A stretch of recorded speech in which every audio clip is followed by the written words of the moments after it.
Bismillahirrahmanirrahim. Assalamualaikum warahmatullahi wabarakatuh. Dan salam sejahtera diucapkan kepada anda semua.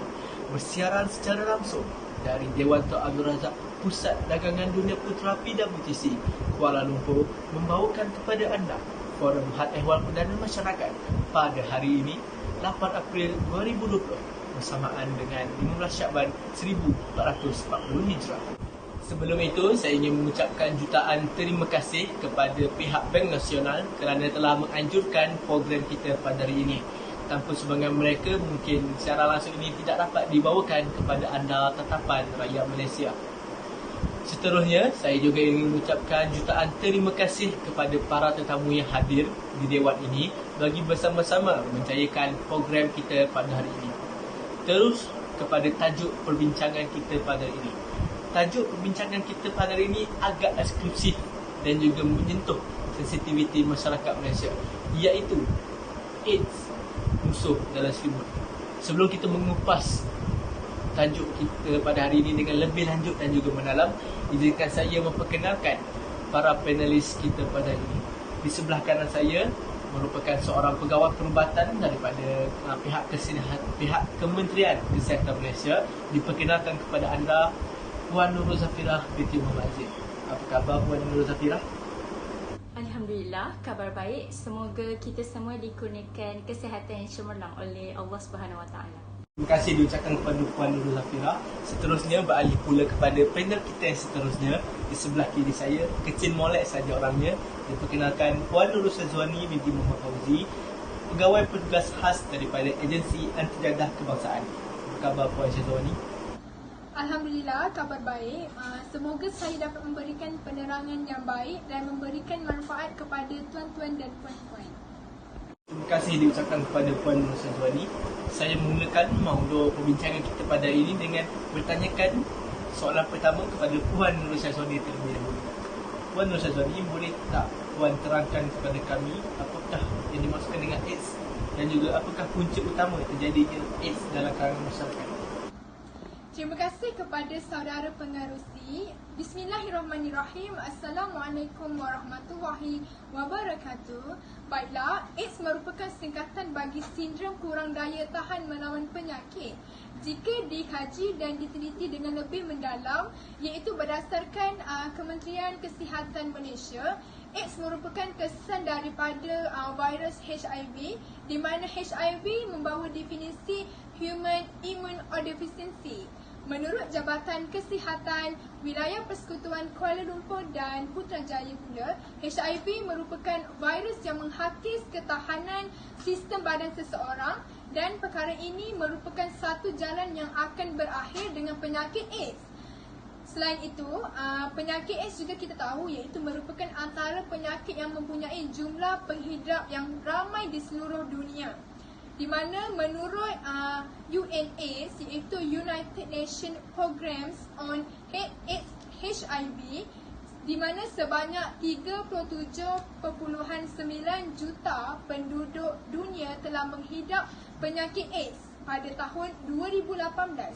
Dalam jumlah itu, seramai 36.2 juta merupakan golongan dewasa, manakala 1.7 juta golongan remaja dalam lingkungan 15 tahun ke atas. Okey, baiklah. Walau bagaimanapun, jumlah ini menunjukkan trenda menurun menjelang Jun 2019, iaitu sebanyak 24.5 juta kes seluruh dunia. Ini jelas membuktikan bahawa AIDS merupakan antara penyakit yang sangat berbahaya pada era moden kini. Kembali kepada pengerusi majlis. Terima kasih. Terima kasih diucapkan kepada Puan Syazwani. Satu kupasan yang sangat mantap dan juga terperinci untuk kita semua berkaitan dengan AIDS. Saya agak tertarik dengan satu kenyataan yang dikeluarkan daripada Puan Syazwani sebentar tadi, di mana AIDS ini merupakan fasa terakhir kepada seorang individu itu setelah dijangkiti dengan virus HIV. Maka tanggapan saya telah berubah kerana sebelum ini saya menjangkakan bahawa seorang yang dijangkiti virus HIV itu sudah menghidap penyakit AIDS. Rupanya AIDS ini merupakan fasa terakhir selepas seseorang individu itu dijangkiti penyakit HIV, virus HIV pada saya. Seterusnya, beralih pula kepada Puan Zafira. Puan Zafira, boleh tak Puan jelaskan kepada tetamu yang hadir dalam Dewan Mulia ini, apakah punca utama seseorang itu dijangkiti dengan virus HIV? Dipersilakan. Baiklah. Begitu banyak punca yang menyumbang kepada penyakit AIDS, antaranya pengalaman seks bebas, aktiviti seksual dan berkongsi jarum suntikan dada oleh penagih, serta transmisi dari ibu ke bayi dalam kandungan atau menerusi susu. Menurut sebuah artikel daripada Isra Awani yang bertarikh 18 November 2018, aktiviti seksual telah menyumbang sebanyak 75% kepada penularan penyakit AIDS dan virus HIV. Dalam masa yang sama, statistik ini telah mengubah trenda punca utama penularan HIV ini, kerana sebelum ini pada tahun 2014 perkongsian jarum suntikan menyumbang kepada 90% terhadap penyakit AIDS. Menurut penolong pengarah kanan Unit HIV/STI Hepatitis C Jabatan Kesihatan Negeri Pahang, Dr. Sharifah Mahani Syed Mahar Afandi, punca penularan ini diikuti oleh aktiviti perkongsian jarum oleh penagih yang menyumbang sebanyak 25%, manakala transmisi dari ibu ke bayi dalam kandungan atau menerusi susu adalah sebanyak 5%. Baiklah, berdasarkan statistik ini, kita dapat simpulkan bahawa persepsi masyarakat terhadap punca penyakit ini berubah disebabkan oleh corak kehidupan manusia yang bergaul bebas dan sama ada dengan hubungan sejenis maupun berbeza. Terima kasih diucapkan kepada Puan Zafira atas penjelasan sebentar tadi. Meskipun trenda punca utama penularan virus HIV ini telah berubah dengan menyaksikan pengamalan seks bebas menduduki tempat pertama, namun saya tetap tertarik dengan skop dadah yang telah dibawa oleh Puan Zafira sebentar tadi. Puan Syazwani, bolehkah Puan terangkan kepada kami dengan lebih jelas perkara dengan berkaitan dengan dadah menjadi punca utama penularan virus HIV ini? Baiklah, pengambilan dadah ini akan menyebabkan seseorang itu berada dalam keadaan kaya dan tidak sedar dengan perbuatan yang dilakukan. Ini menyebabkan mereka terdedah kepada aktiviti yang tidak bermoral seperti seks bebas. Dan berdasarkan Ahmad Tamizi, jenis morfin, dadah jenis morfin ini merupakan alkaloid analgesik, di mana ia sangat berisiko kepada sistem saraf pusat manusia. Dan dadah jenis heroin pula yang dihasilkan melalui bahan kimia. Baiklah, menurut Kementerian Kesihatan Malaysia, dadah jenis heroin dan morfin ini yang dimasukkan ke dalam badan manusia dengan cara suntikan. Perkara ini dapat dikukuhkan lagi dengan pendapat Wan Abdul Kadir Wan Dola, iaitu pada 2010, di mana perkongsian jarum suntikan untuk menyuntik dadah boleh mengakibatkan kerosakan otak, gangguan hati, paru-paru dan juga dapat menyebabkan penularan virus HIV yang kemudiannya membawa kepada penyakit AIDS lah. Okey.